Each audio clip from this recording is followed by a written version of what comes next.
welcome to a new Harry's Garage video, and today's car is the Porsche Taycan you see here. This is the 4S model.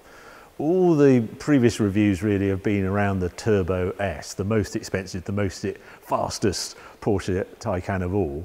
I've hesitated because I think this is the one. If I was going to go in the market for a Taycan, this is the model I'd get, the 4S. And it's a lot cheaper as well. Well, £83,000 as you base price for one of these 4S, but you've got to buy basically the performance battery upgrade to get the quicker times, acceleration times, and a more range. And that's another £4,600. So £90,000-ish. This particular car is £100,000. So it soon mounts up, but the Turbo S starts at around £140,000 and quickly climbs to about 160,000 once you've ticked a few boxes. But this is going to sort of, Porsche have really looked at how to do the electric car. It is, I mean, obviously it's something that's going to happen in the future. It's a very important model for Porsche and will be distributed amongst, I'm sure, the VW group as well. But they've gone for a sort of driver's car with this car. It's not a pure economy car. They've kept the dynamics very special, very Porsche. And so I'm intrigued by this car because it's sacrificed at range for what it delivers to its driver. So anyway, that's why I've got one in. This video is going to be slightly different because also I want to try charging it on some of the newer chargers. About a year ago, I had a Jaguar I-Pace in, and we had a bit of a disaster trying the outside charger network away from home. Well, there are a few more of these fast chargers. There's a 125 kilowatt charger up the road from here, so I'm going to take it there as well. Anyway, right now, let's go and have a closer look at this car. Now, the first thing to understand about the Taycan is it's a very long car. It's a big car, it's wide as well. It is 5 meters long, which makes it exactly the same length as today's Range Rover. And at nearly 2 meters wide, it's one of the widest cars on the road. And it's low, 1.4 meters high, just under that actually. But they've done a really good job because what they've actually tried to do is make it super slippery. So this has a CD factor of 0.22 in ideal trim. It goes up to 0.26, I think, if you have the turbo, which is crazy low. 0.3 was always sort of an ambitious sort of CD factor for a car. And with the lower frontal area, because it is so low, they've really enhanced its CD factor, and that's all to do with energy because you're trying to preserve energy moving through the air. And this car has a top speed of 155 miles an hour. Another thing to understand about this car is it has two motors. It's four-wheel drive, one on the front axle, obviously we'll have a look at the moment, and on the rear axle. But key to that is the rear axle motor has a gearbox. Porsche have given it that two-speed gearbox. We'll discuss it more when we're out on the road, but just basically so you can have the advantage of overdrive gear and a higher top speed, but also a more aggressive Sports Plus where you're in a much lower gear and you've got more acceleration and instant response to the throttle. That's the idea.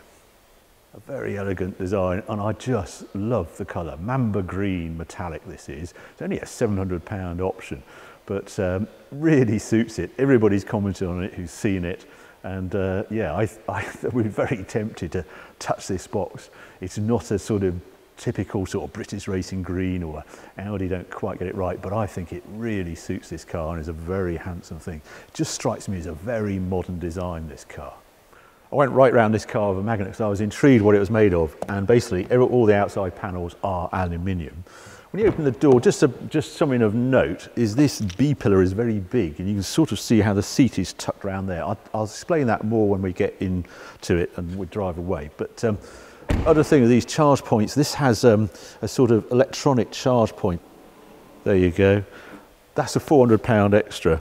Drove me nuts because I couldn't work out how to open it when I first saw the car. It will close itself in a moment. Front hood here, not much going on in here. Sort of boot here, but when you see the cutaways, this is where basically the front axle sits, and lots of the electronics are sat on top of here as well. So that's why that's a little small. I just want to show you a nice fun feature on the boot. So obvious really, but here's how you open the boot. Instead of tucking it under there and you're getting filthy and don't know where the actual button is, on here, it's there. Please, more manufacturers do that. And you get a conventional boot. It's a bit of a surprise this car isn't actually a hatchback. I mean, it's quite deep and the seats sort of disappear down. Don't know what's in there. Oh, there's another charge cable in there.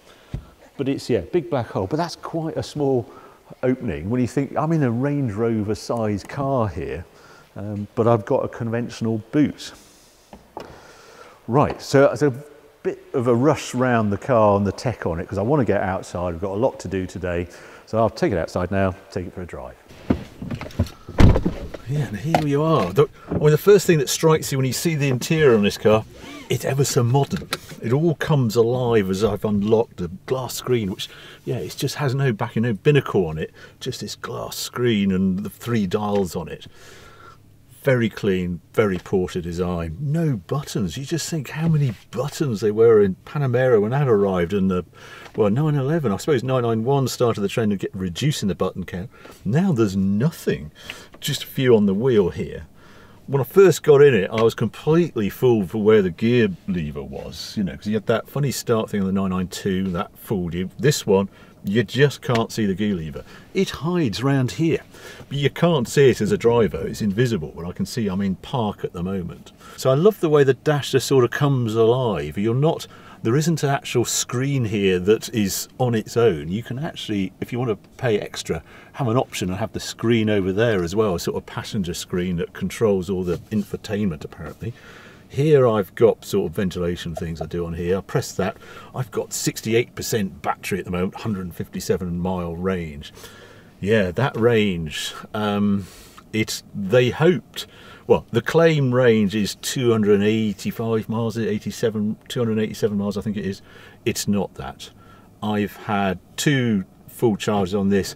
I'm in the 230 mark. I think it was 236 miles with 100% battery when I picked it up from Porsche.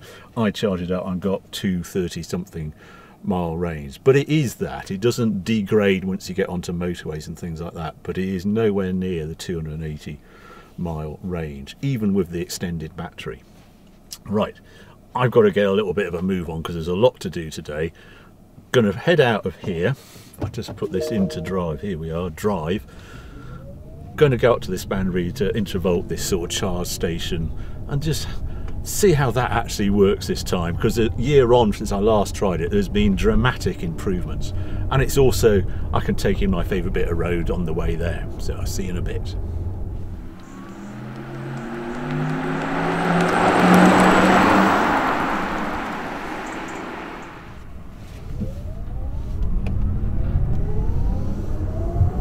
That whine away from standstill, it's a very peculiar sound. It just reminds me of being on the tube, if you can remember that far back, but it's just on the Northern Jubilee line or something about the dum-dum-dums. I would have thought they could have engineered a better noise than that. If you're into old cars, you just sort of convince yourself that the rear diff's gone. But obviously not. It's a brand new car. That is what they sound like, sir. Right, let's try it down here. Turning, lack of roll is the first thing you notice, and off you go. It's funny, it's sort of softer than I imagined. I've had this car a few days, and one of the surprises is you sort of read the headline stats on it, and the 3.7 to 60 and 8.5 seconds to 100 miles an hour. And then you get in it and you just give it a little squirt like that, and it's not quite as angry as you might imagine. It's all to do with that gearbox in the back, this first and second gear. Because I've got it in normal, which is what it sets off at, and there it has 490 horsepower available rather than the 560 when you've got it in Sports Plus launch mode. You have to twiddle on this to tap into the sort of headline figures, and it's quite a long gear, if you like, this 2-speed gearbox. When it's in normal mode and sets off as I've got it now, it's 8 revolutions of the electric motor for 1 revolution of the tyre, of a wheel. Sorry about all these numbers, but if I put it into sport now, I can hear it just do a little clunk at the back, and it's now selected first gear, and now there's 15 turns of the electric motor for 1 turn of the road wheel, so twice as many turns. So the response suddenly, whoa, it's suddenly this angry car that I imagined from the stats. I just didn't realise that it would be that different between normal and sport.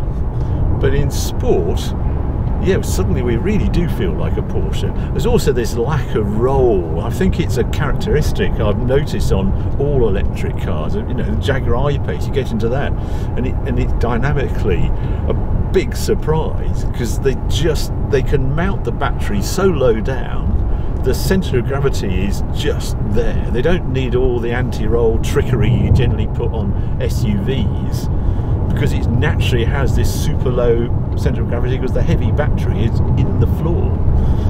And here we go, through the compression. I'm in sport at the moment. It's quite tightly damped in sport compared to the turn is no 4-wheel steer on this. You get that on the Turbo S. There's an option, but it's just it's a Porsche feel going through there. Alcantara wheel, same wheels you get on all Porsches, and that is no bad thing. Very nice feel. I'm going to put it back to normal. Another surprise is the lack of regen braking. In normal, it does everything it can to sort of glide, unlike just about every other electric car you get in when it's got fairly aggressive regen. Not in this Porsche, just likes to coast. And I actually have it, you set it on a little button on the steering wheel here, and I have it in auto, and I'll just set it now. I thought I was in it. That's the other thing, is as soon as you twiddle on that, it gets rid of all that sort of thing. Right, I'm in auto now, and it almost holds the speed I'm doing.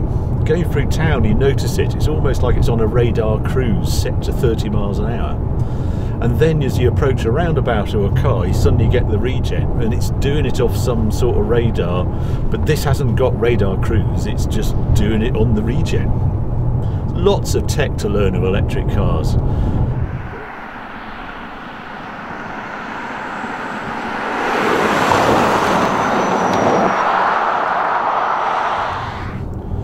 Right, we're just getting into Banbury. And the navigation on here is quite clever. It actually lists fast charger options, so I'm just going to give it a go. Navigation. Where would you like to drive to? Fast charger options. Please select a line. Right, it has come up. This line number does not exist. Please select a line. Yeah, none of them. The nearest one is 23 miles away. Well, that's no good. Cancel. Don't you love voice activation? Yeah, it hasn't got it listed, but I thought it's quite a good thing that it's actually listing fast charger options like that on a car like this. I sort of know where it is in Banbury. If I was a Hollywood director, I would have run out of charge, and the only way I could get home is whether I charged up. But I've actually got 129-mile range. So this is literally, I just want to see how easy it is. I am told you can pay with a debit card. If I move into a pure electric car, I want to be able to fill it up as easy as I can fill up a normal internal combustion engine car. I want to go to a fuel stop, I want it to be fast, and I want to be able to pay with a debit card or a smart card or whatever. So yeah, I'm just intrigued how this Instavolt works. Right, M40 is just up there. I go around here. So Steakhouse, Costa. Right, so it must be in here. I suppose that's what they're trying to do, is place them so you have something to do while you're charging. Let's see how easy they are to spot. More importantly, how many of them are in use. And there they are. Well, it's all very easy. There we go. And this thing charges from the front, so I'm actually going to turn into it like there. There it is, available. Hurrah! Right, looking at the instructions, it says powering Britain's electric vehicles, tap payment card, plug in, tap payment card to finish. That sounds remarkably easy, but is it? Well, there's only one way to find out. So what I'm going to do, I'm going to swap to iPhone video, so the quality is going to go down a bit, but you'll see live how this goes. I hope it goes better than last time. Right, here we go. Right, here we go. It says you tap it there. And what's that going to say? Authorizing. It says plug in. My goodness. Right, I want one of these, do I? Right, I've got to go to the other side with that. Oh, I haven't done this very well. Right, I'm going to reach over for that. Bring this across. Sorry for the wobbly camera. Oh, I've got to flick that down, haven't I? And there we go. And I put that in there. And I am, let's have a look what it's doing. Waiting for EV. Still waiting for EV, and off it's off. It's off. Is it charging? Yeah, it's all going. There we go. Right, power. No, it's ramping up the power. Right, I'm going to quickly jump back inside. What's happening in here? Right, I am charging 3.6 miles per minute.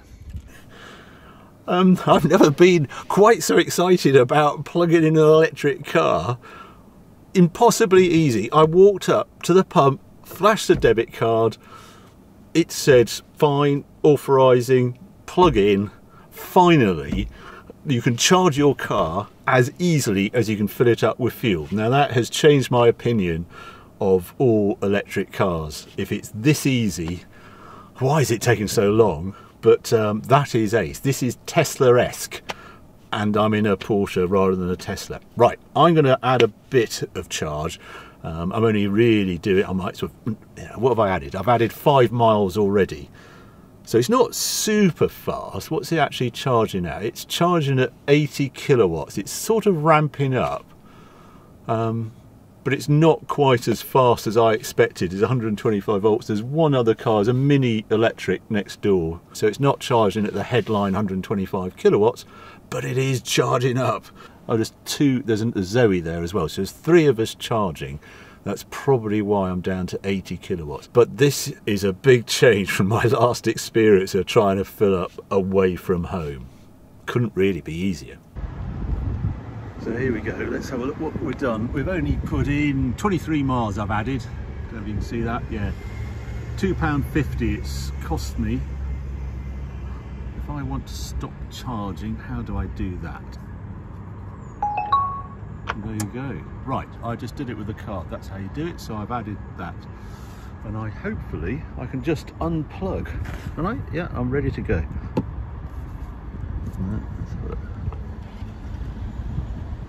And there you go.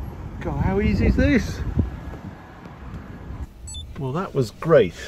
That has changed my opinion of charging away from home. Instavolt have got it right. I think the only thing I could sort of question is why was it only charging at 82 kilowatt hours rather than the 425.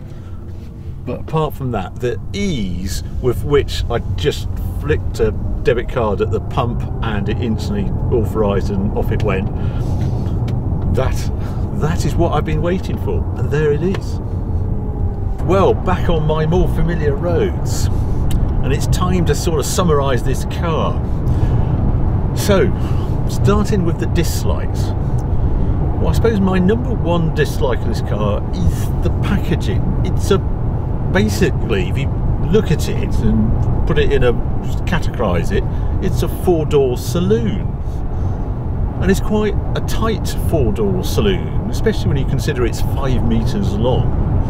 So the packaging isn't great. It's low roofline, boot's a bit small, And I'm really surprised that Porsche decided to launch this EV in this shape. They showed the Mission E in 2015, and I have a suspicion that they were absolutely targeting Tesla, and at that time the only model out, Tesla S, and I think that's why it's this shape. But it's sort of not at all practical. If you've got a dog or you want to carry a bike or something like that, sorry mate, you have to buy a different car. Then there's the price, £100,000. That's at the chunky end of the electric car lineup, really. And I've had to pay extra for that long range battery, but I haven't really got any long range. Tesla will sell me a Tesla S with 400-mile range for £75,000. Porsche are charging me £100,000, and I've got a 230-mile range. Other niggles, the brakes do feel slightly overwhelmed when you're diving into corners. Suddenly you notice that 2,300 kilo curb weight. And then the view out the back is a little pillar box. I mean, it is super tight, the view out back window. And my young road tester tried out the back seat as well, and much as he liked the acceleration things, it was a bit tight back there. And the other thing about the price, it's just the way the interior is. This has got a £2,800 option to have the two-tone vegan leather interior, which I think just means a sort of plastic. This does feel like sort of vinyl, like the old days of car interiors. No stitching, no nothing. It does grate a bit. The seat, it sort of has this techie sort of fabric to it, but the overall effect is it doesn't have the upholstery and the feel that you'd imagine for a £100,000 car. Fortunately, with the Taycan, there's lots of things to like, and number one is just the way it goes down the road. It absolutely feels Porsche.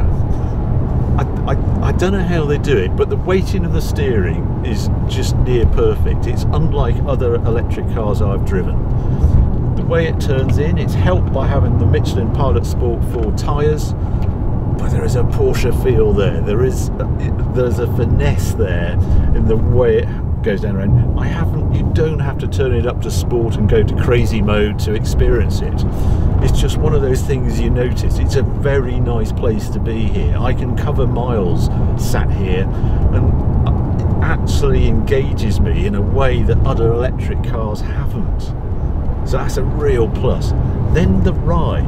They've done an exemplary job of making the ride more than acceptable. It's exceptional for the type of car it is, 155 miles an hour, 8.5 to 100. So yeah, I really like that. I'm less keen on the way that I have to sort of select sport and tap into that hyper performance it promises on the spec sheet. So would I buy one? I can't say I would, no. I think it's compromised. The four-door saloon layout really bugs me. We've all moved away.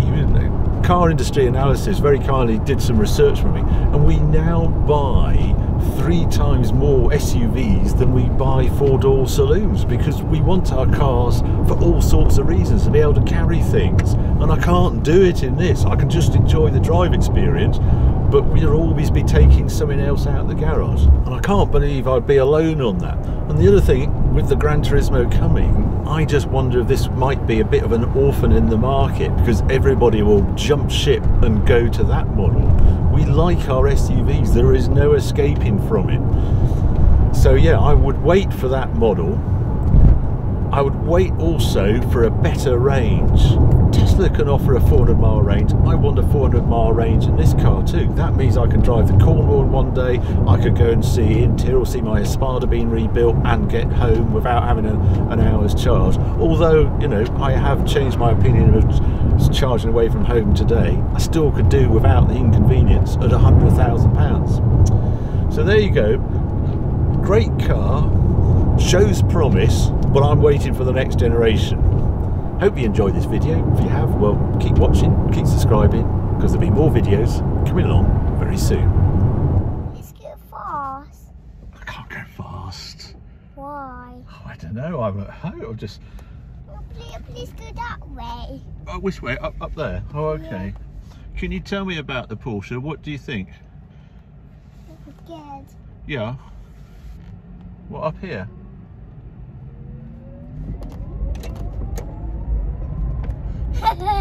Again.